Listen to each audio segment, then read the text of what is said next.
eu defendo, e não é porque tem educador, porque se tivesse só técnico eu ia ser um pouco mais contundente, que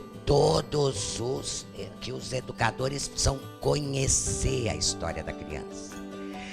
A criança vítima de abuso, que chega lá e que com a perninha assim, lá no banheiro, não quer deixar você tocá-la para dar banho, não quer que você tire a calcinha dela de jeito nenhum, né? Às vezes você fala, nossa, que criança porca, né? Não quer tomar banho, não, filhinha, menininha, aqui precisa tomar banho.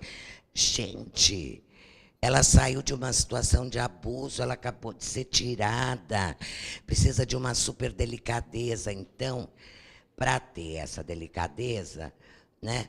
Independente da delicadeza, nunca se justifica, eu penso que nem falar e nem pensar que ela é porca, né? É aquela história que sempre tem um motivo para a criança ter aquele comportamento. Às vezes ela acabou de chegar ali, ela olha para você com óculos e você tem a carinha da pessoa, do conselheiro tutelar, da conselheira tutelar que foi arrancar ela lá da casa dela, você entendeu? Ela está em pânico, né? Então, quer dizer, por que o educador, todos os trabalhadores do abrigo precisam conhecer a história da criança para poder trabalhar de um modo adequado com essa criança, poder compreender, saber o motivo do abrigamento dela, né? E aí é interessante, porque muitas vezes os técnicos dizem assim, não, nós não podemos contar a história, porque vai virar uma fofoca. Vai virar uma fofoca, e isso também é verdade.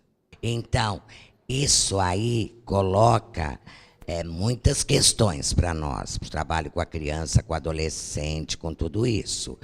Porque aí, nesse caso, ela não pode saber a história de ninguém, porque senão ela vai falar, você está vestindo essa sainha aparecendo a bunda porque tua mãe é puta, tá seguindo o caminho da mãe e por aí afora, né?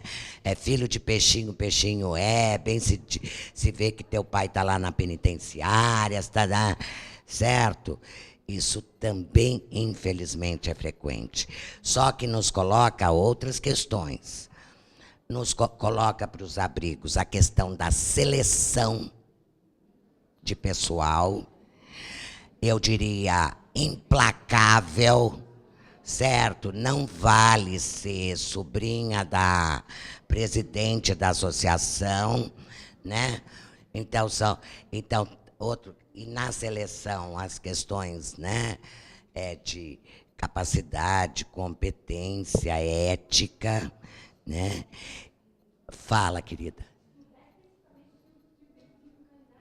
Exato, agora para isso você tem que ter critérios, certo? Quais os critérios? E depois disso, o que a gente precisa também, né? É um processo de formação dentro do abrigo, processo de formação ético, gente. Não adianta todas essas teorias que eu falei aqui, Simão, precisamos saber isso, aquilo outro, não serve para nada se não tiver uma postura ética. Uma ética do cuidado, a ética da responsabilidade. É isso que vai sustentar. Às vezes a gente é ignorante numa coisa, não sabe muito bem como lida com a masturbação das crianças, né?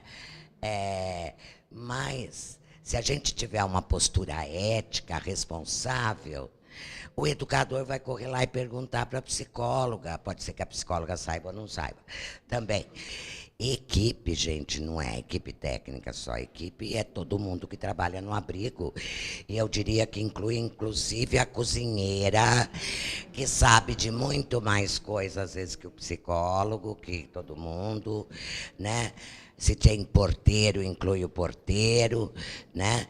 É todo mundo que está convivendo. Aí, se você garante minimamente a seleção, uma outra coisa é nessa seleção querer também pessoas que se interessem por estudar, por saber, por ler. E a outra coisa daí também são os técnicos se disporem a passar os subsídios para esses educadores.